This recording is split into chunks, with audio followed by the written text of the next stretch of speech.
A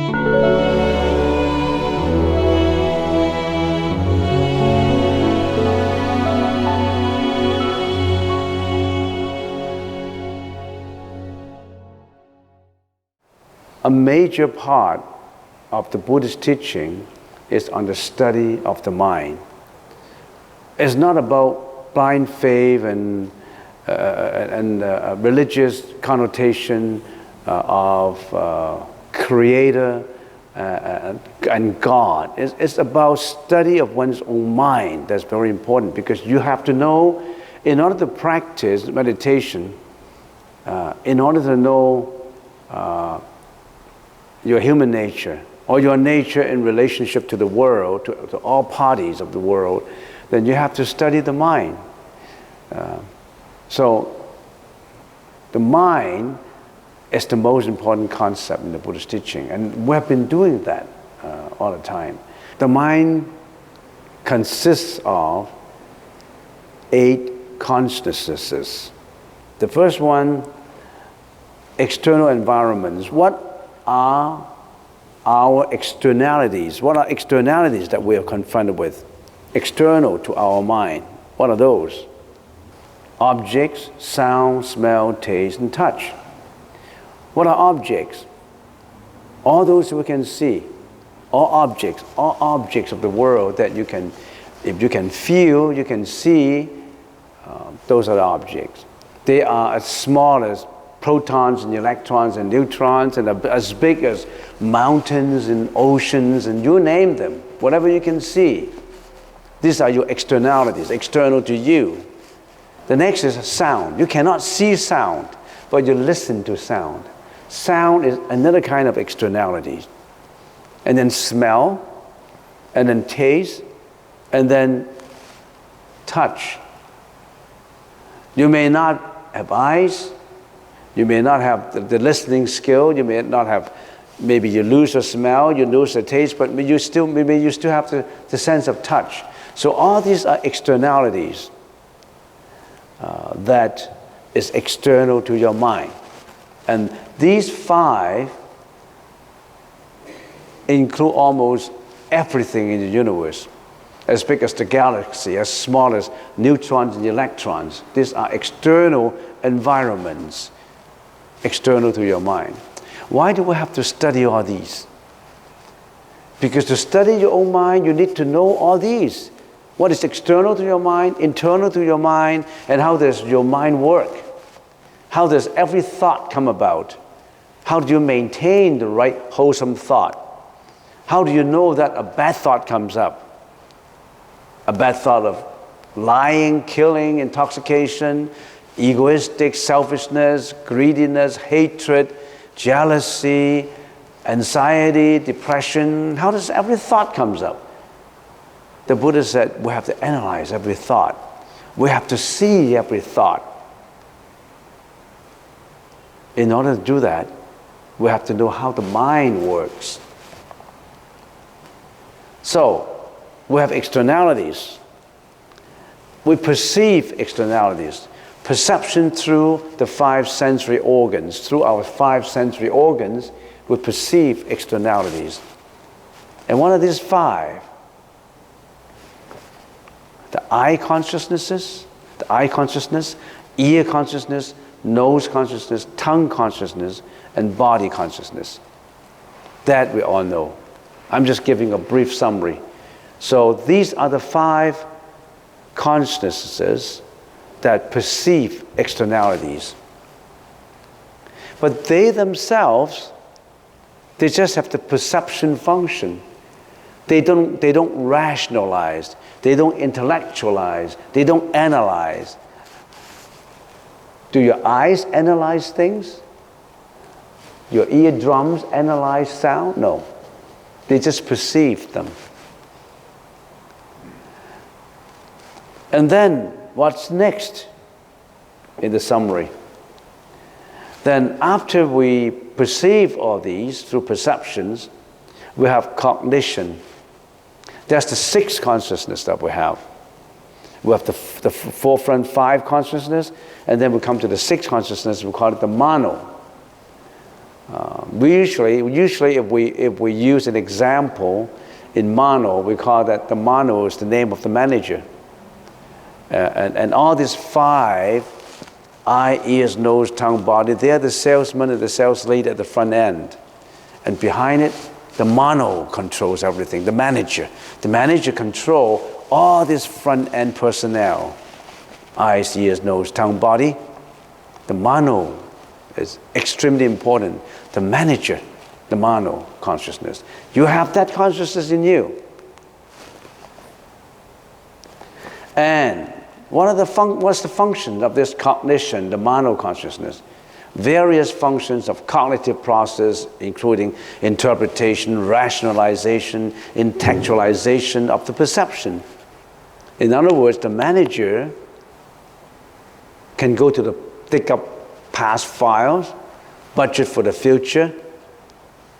The eyes cannot budget for the future. Can the eyes budget for the future? The ears budget for the future? Only the Mano, the manager. The manager has the right to get to access to past files. That's the reason why you remember. So that's the reason why you become sad when you remember something that induces your sadness. That's why you become depressed when you remember something that you don't like, you dislike. So the Mano could refer to the past, worry about the future, and control or manipulate or exercise the present. That's the Mano in you. The Mano in you is responsible for all the bad deeds, the good deeds, the neutral deeds that you are doing or you will be doing or you have done.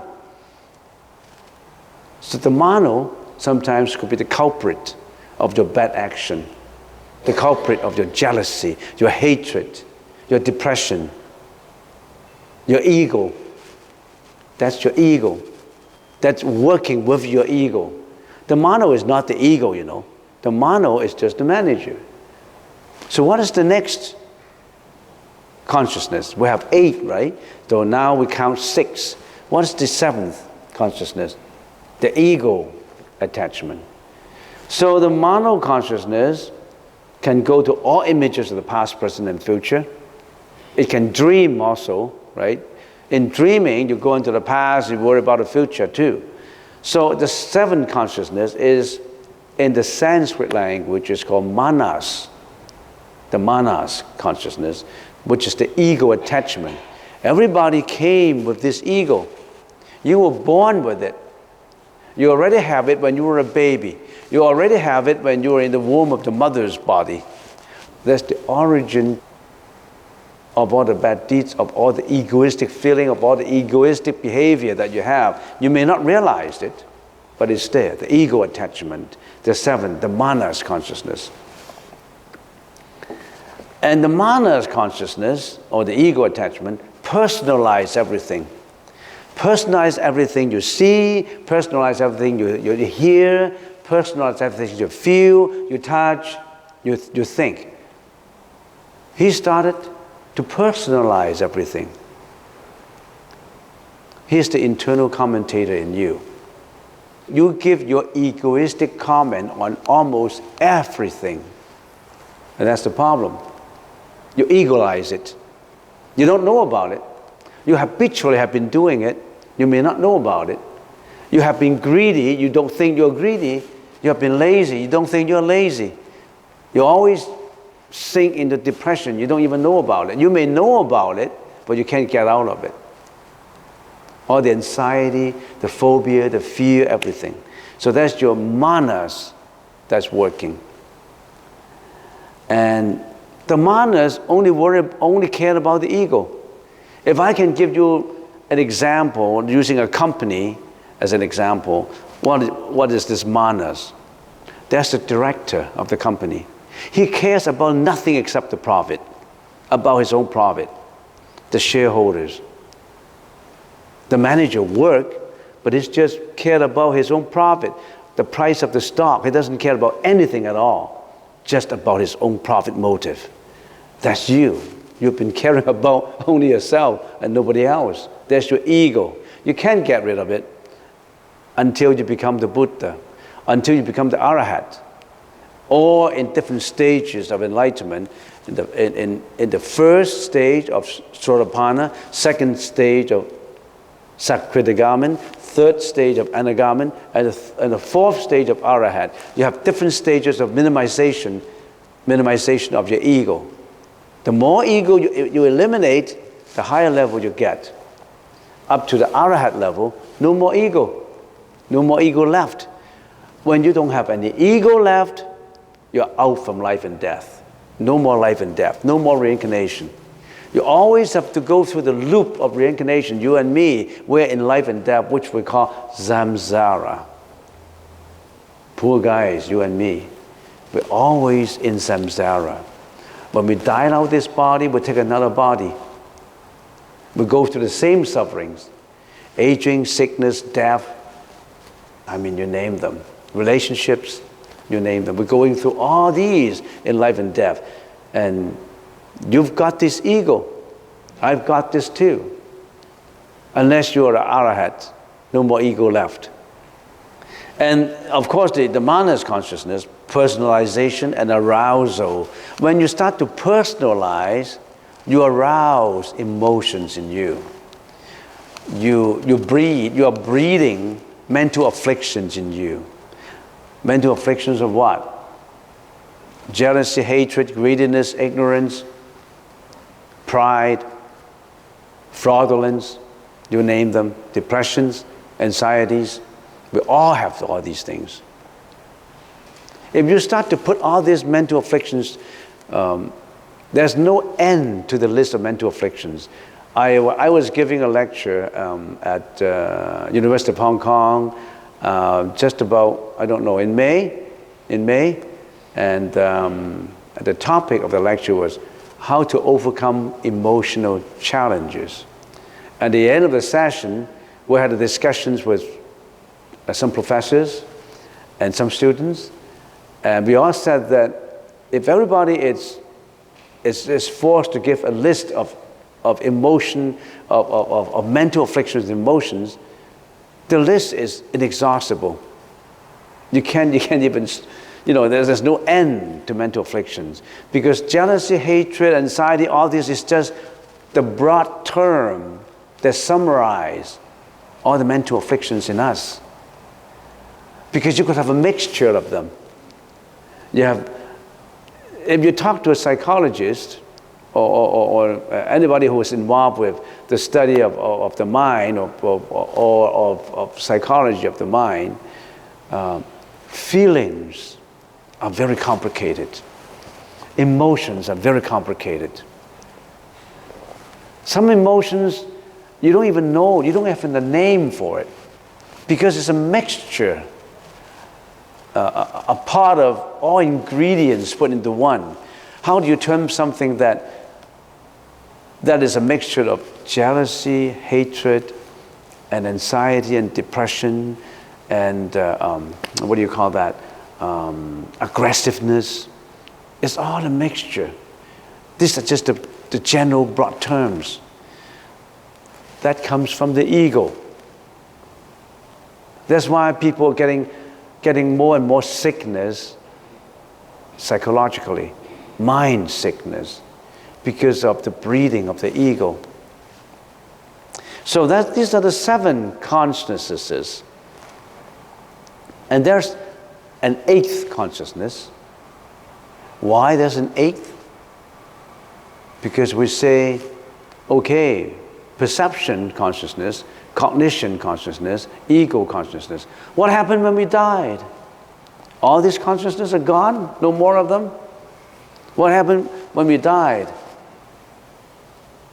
What sustained our life? What is that in us that sustained our life from day 1 to day 2 to the end when we died? There's always a sustaining consciousness, a storehouse consciousness. And that's what we call the store consciousness. And in the Sanskrit language, it's called the alaya consciousness. What does alaya mean? Alaya stores everything up for everything that you have done. If you use an analogy, it's the same as your computer memory. unlimited, immeasurable memory in you that's been stored in there. Once you key into the keyboard, it gets into the computer. It can never be erased. It always stayed in there. So that's the storehouse consciousness. And that's the essence that is responsible for the reincarnation, for the life and death. All these other things will go. Perception, no more eyes, ears, nose, tongue, body, no more manos, they're all fire. They got all fire. The ego, what? What would the directors do? The directors fire the manager, fire all the salesmen and sales ladies. And what happened? They're still holding the shares. They're still holding the directorship. And the manners shrink into the alaya consciousness, and with this, roll into the next body. They changed the name of the company. The name of this company is Mr. Jackson, Wilson, Jeanette, whatever name you have. And when you die, what happened? You change the name of your company. You become John. But the directors are still there. The shareholders are the same. Where are they? They're in that company. That's the store of consciousness. That's the whole eight consciousness in a very simple PowerPoint slide. We are going to study this in detail. How it works. How does the eye, ear, nose, tongue, body work? How does our cognition works? Why do we personalize everything? Why do we become egoistic? How do we contemplate every thought? Can we contemplate on the arising of a thought? Create our watchfulness, our mindfulness on every thought, and gear every thought to enlightenment, or we gear every thought to hell. You are the master of that gear. You gear yourself to hell in one life. In another life, you gear yourself to heaven. But heaven is not the ultimate way to go. Because why do you go to heaven? Because you have done good deeds. When you do all these good deeds, you qualify for going to heaven. And then when the time is due that you die in heaven, there's still death in heaven. You just enjoy millions of years of life. Now maybe we enjoy 100 years of life, but when you go to heaven, millions of years, and then when you die what?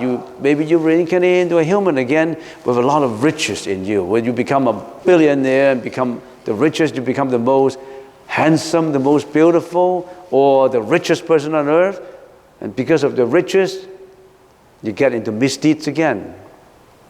There's a danger that the richer you are, the more karmic energy you created.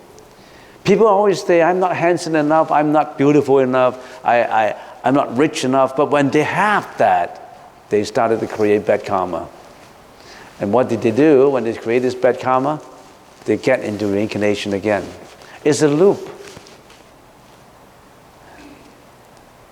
We are always looking for that thing, quote unquote, that once we get them, we get into trouble, we lose it, and then we hope to get the same thing again.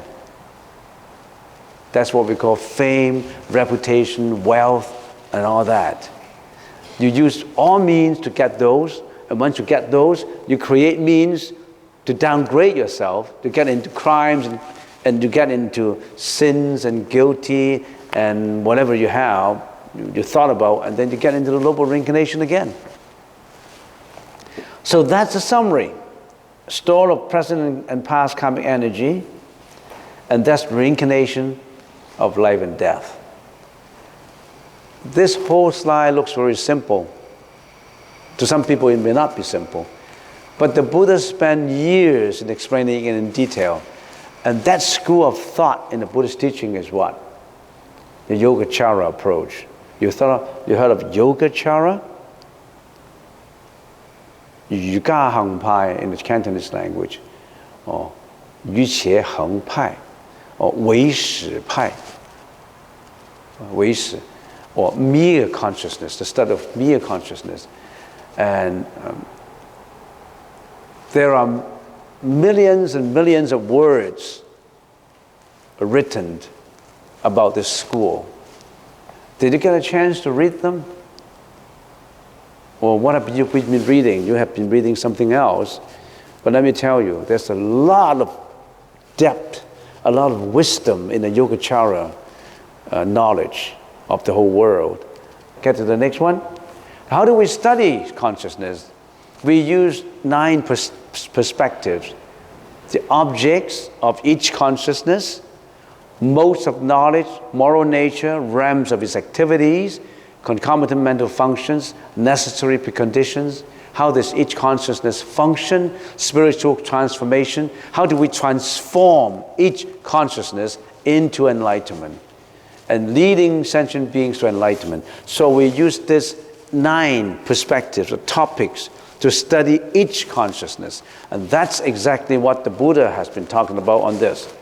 We've been talking about only the first 5 consciousnesses, and we already have covered objects, modes of knowledge, moral nature, and then I think we stopped at realms of its activities.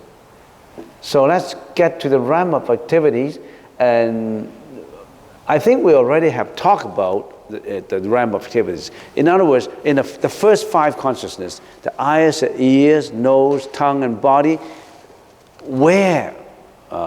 what realms are these consciousness active? Where are they active? And what are the concomitant mental functions that are always working with this consciousness? I think we have been talking about that in my previous lecture. And let's just carry on from there. It looks like a very complicated diagram. 1 to 8 represents the 8 consciousnesses, and F means fully active. In some of these realms, fully active, and P means partially active. And these 9 grounds are the stages of our enlightenment. The lowest, without enlightenment at all, almost like a hell dwellers, ordinary beings, and the 6 desire heavens. And then the first jhana, second jhana, third jhana, fourth jhana, infinite space, infinite consciousness, nothing whatsoever, neither cognition or non-cognitions. These are the jhanas that we go for meditation. In meditation, it goes higher level, every level go up. As you increase your level of enlightenment, you lose your coarse, root, and unrefined consciousnesses. Remember, we're only talking about the first 5 consciousness. We haven't talked about the manas and the 8 yet, because we haven't touched that part. Ordinary being, even at the heavenly beings, all the first 5 consciousnesses are active. But if we go to the first jhana, we don't have the tongue and the nose consciousness. They're not working anymore. What does this mean? Can you get anything from it? Why? Only the lower level required the first 5 consciousnesses. At a little higher level in the first jhana, they don't require the nose and the tongue. The nose and the tongue is only for lower end beings. Why? Let's get to the next one. Sentient beings in the higher level, which is the first jhana in the higher level, do not depend on morsel nourishment, which is connected with nose and tongue. Their food is taken through mental contact of joy. In other words, our food is rice, bread, vegetables, and if you're not vegetarian, maybe meat, chicken, ducks, goat, cows and pigs. You take morsel nourishments, which is connected with the nose and the tongue. Your tongue like to taste it. Your taste buds like to taste fish. So you kill fish. You like to take cow, pigs, and chickens and ducks, so you kill them for food to satisfy your tongue. In a higher level, they don't eat chickens and ducks. Their food is through mental contact of joy. The crudest form of food is taken by mouthfuls via the smell of nose and the taste of the tongue. This kind of bodily nutriment is subject to decay and changes, is only seen in the realm of desires. In other words, in the realm of desires, so to speak, sexual desire, relationship desire, they eat flesh, animal flesh. They taste animal blood. But in a higher level, when they discard the sensuous desire, they don't eat meat. They don't eat meat anymore. They are in contact of joy. And they are in meditative joy. So even in this world, maybe high up in the mountains somewhere as a hermit, some meditators, they may not need to eat any food. Every day they're just in meditation. Meditation is the food. The joy, the joyous. So that's the reason why when you enter into the temple, remember there's a laughing Buddha, and underneath the laughing Buddha, there's a slogan carved on a stone. It says, "Always maintain a joyous mind." Can you maintain a joyous mind? You cannot. But in the first jhana level, their food is meditation. When they're in a meditative state, that's their food. They don't need to eat food like what we're doing. Our food is subject to decay and changes. We are like a test tube.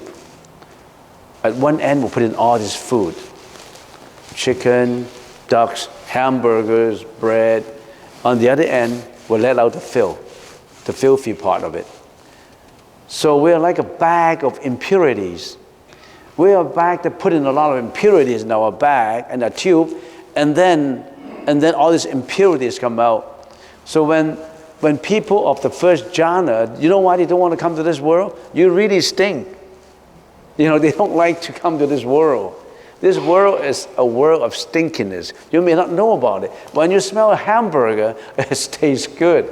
But when those first jhana people, when they smell a hamburger, they want to walk away miles away. They don't want to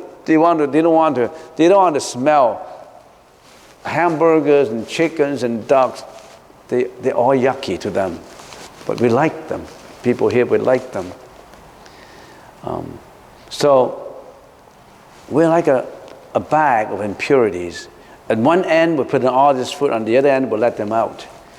Coarse food is effective for nourishment for a coarse organism, but is of no use for a finer organism. Higher and higher consciousness level must be fed with finer and finer kinds of nourishment, and they call it mental joy. So now, when we study the first 5 consciousnesses, what do we get from this? Only lower end organism require all the first 5 consciousness.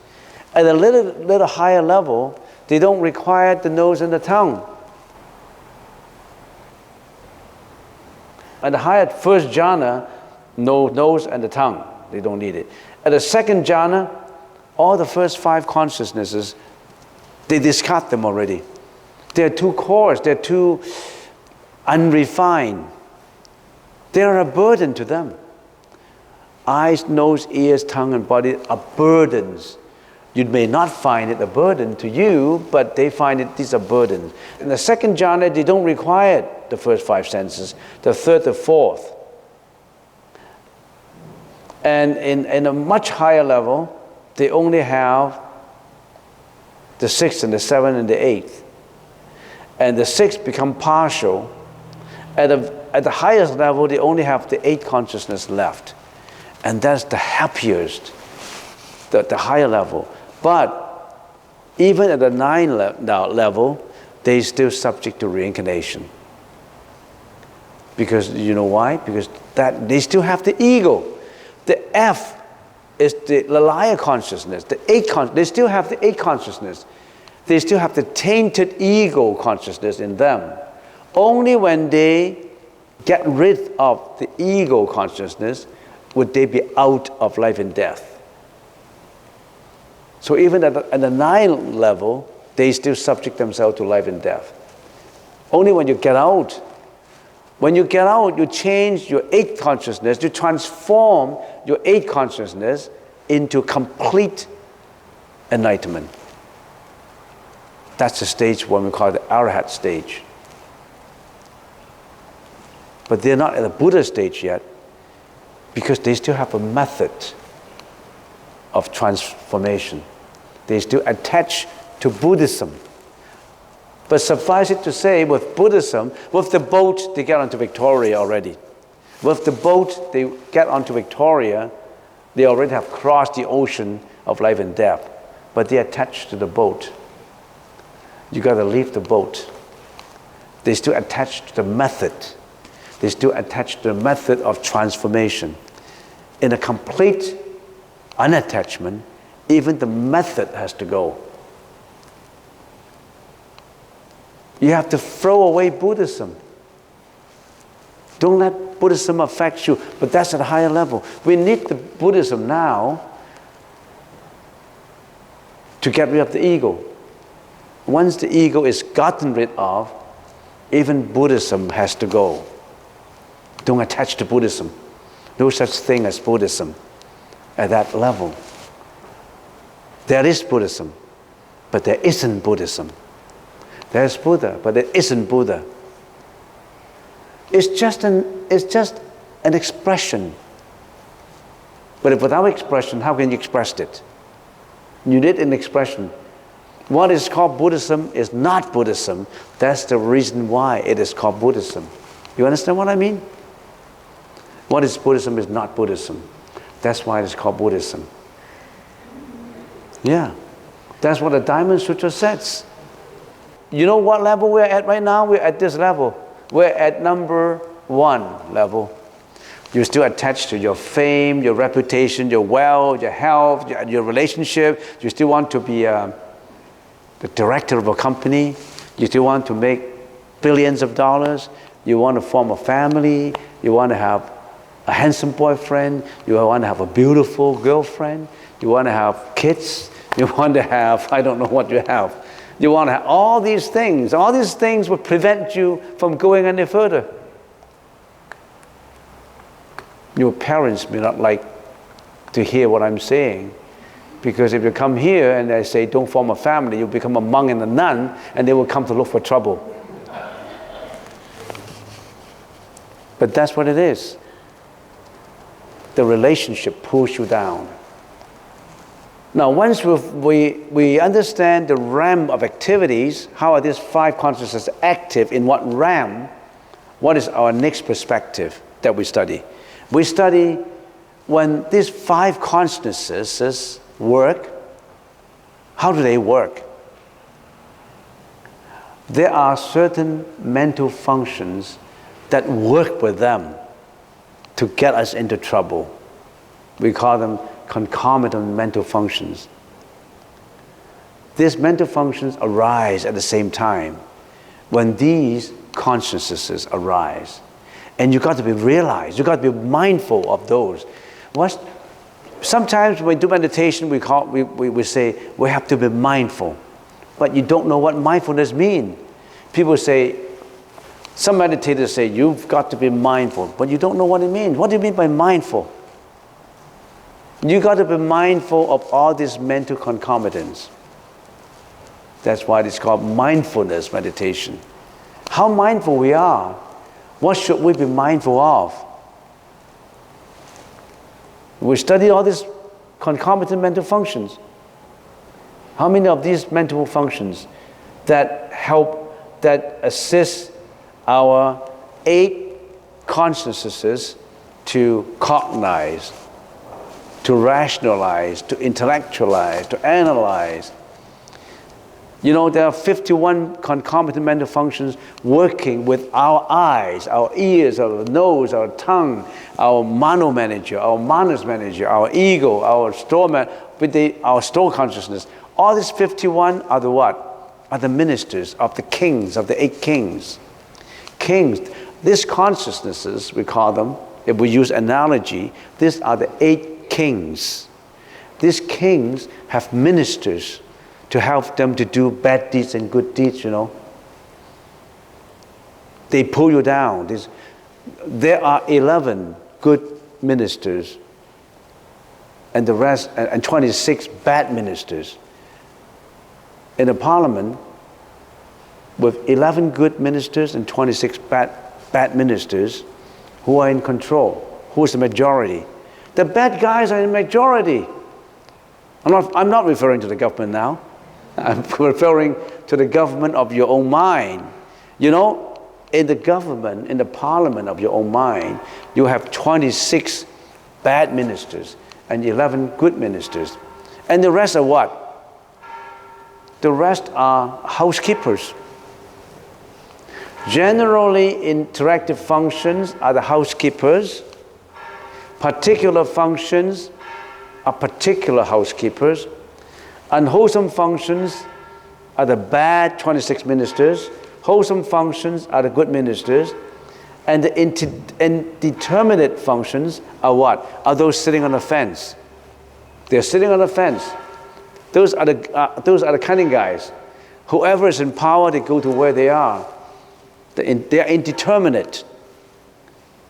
So with 51 of these ministers working in the parliament of your mind, you are responsible for all the actions and speech and thought that you have been doing. You may not even know about it. You may not even know that you have such a parliament in your mind. You gotta clean up this parliament. You have to know your parliament.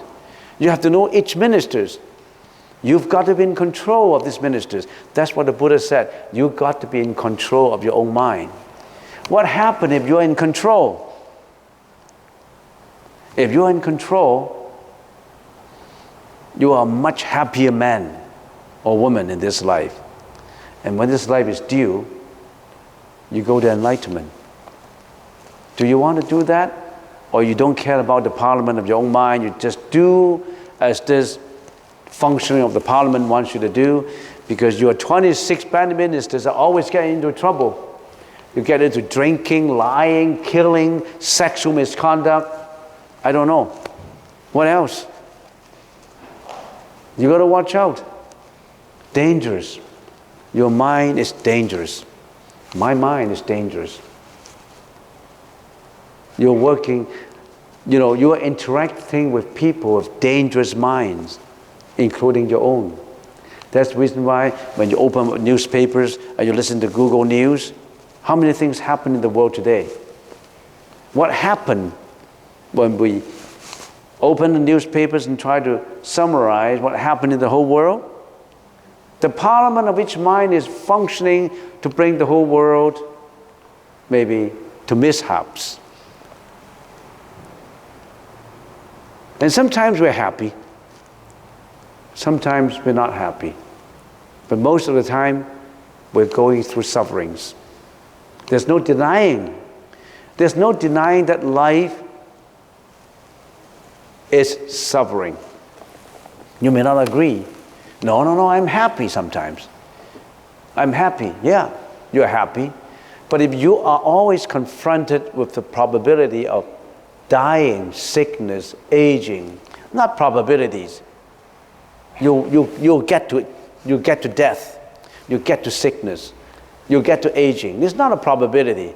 It's a fact.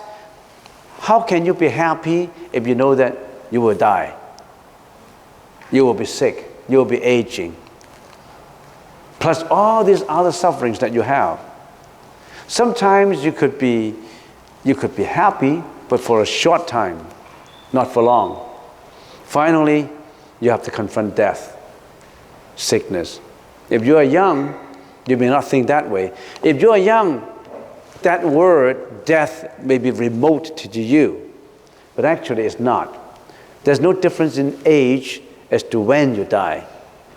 You could die at young age, you could die at old age. But young people tend to think that death is so far away, but it's not. Death is what? It's within a breath. Death is not within a day. It's within a breath. Squeeze your nostrils. How long can you last? It's If the breath stops, you're dead. It's not tomorrow or the day after. Death is in between a breath. But you still want to enjoy yourself, right? You still want to fame, reputation, relationship, parties. That's us. That's our habitual thinking. The Buddha said, we better do something about it. Don't roll into life and death anymore. Let's all do something about it. Get into enlightenment.